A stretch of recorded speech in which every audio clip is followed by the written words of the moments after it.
নিরামিষ দিনে তৈরি করে নাও ঢ্যাঁড়স দিয়ে দুর্দান্ত স্বাদের রেসিপি। আজ তোমাদের সাথে শেয়ার করব ঢ্যাঁড়সের একটা দুর্দান্ত স্বাদের নিরামিষ রেসিপি। যারা ঢ্যাঁড়স খেতে পছন্দ করে না তারাও এবার থেকে ঢ্যাঁড়স খাবে। আমি আজ তোমাদের সাথে শেয়ার করব ঢ্যাঁড়সের পকোড়া রেসিপি।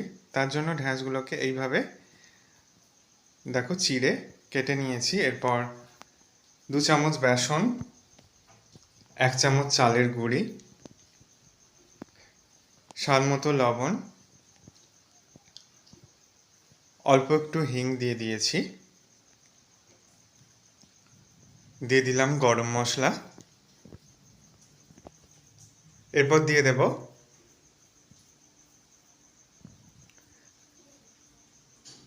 কাশ্মীরি লঙ্কা গুঁড়ো, দিয়ে দিচ্ছি হলুদ গুঁড়ো,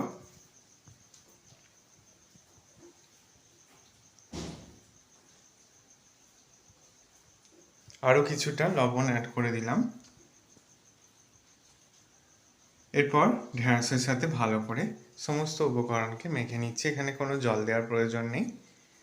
দেখো ঢ্যাঁড়সের সাথে মিশ্রণটা মাখা হয়ে গেছে। এবার এটাকে 10 মিনিট রেস্টে রেখে দিয়ে তারপর তেল গরম করে নিয়ে ঢ্যাঁড়সগুলোকে ভেজে নিলেই তৈরি হয়ে যাবে ঢ্যাঁড়সের পকোড়ার রেসিপি।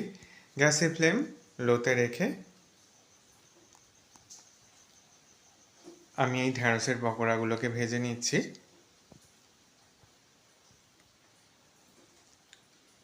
দেখো ভাজা হয়ে গেছে, লাল করে ভেজে নিয়েছি। একইভাবে প্রত্যেকটা ব্যাচে এইভাবেই ভেজে নেব। আওয়াজ শুনেই বুঝতে পারছো কতটা ক্রিস্পি হয়েছে। তোমরা চাইলে ব্যাটার তৈরি করে ঢ্যাঁড়স ডুবিয়েও এইভাবে পকোড়া তৈরি করতে পারবে মুচমুচে। আশা করি ঢ্যাঁড়সের পকোড়া রেসিপি তোমাদের ভালো লাগবে। ভালো লাগলে বন্ধুদের মধ্যে অনেক শেয়ার করো, লাইক কমেন্ট করতে ভুলো না। সকলে সাবধানে সুস্থ থেকো। ধন্যবাদ।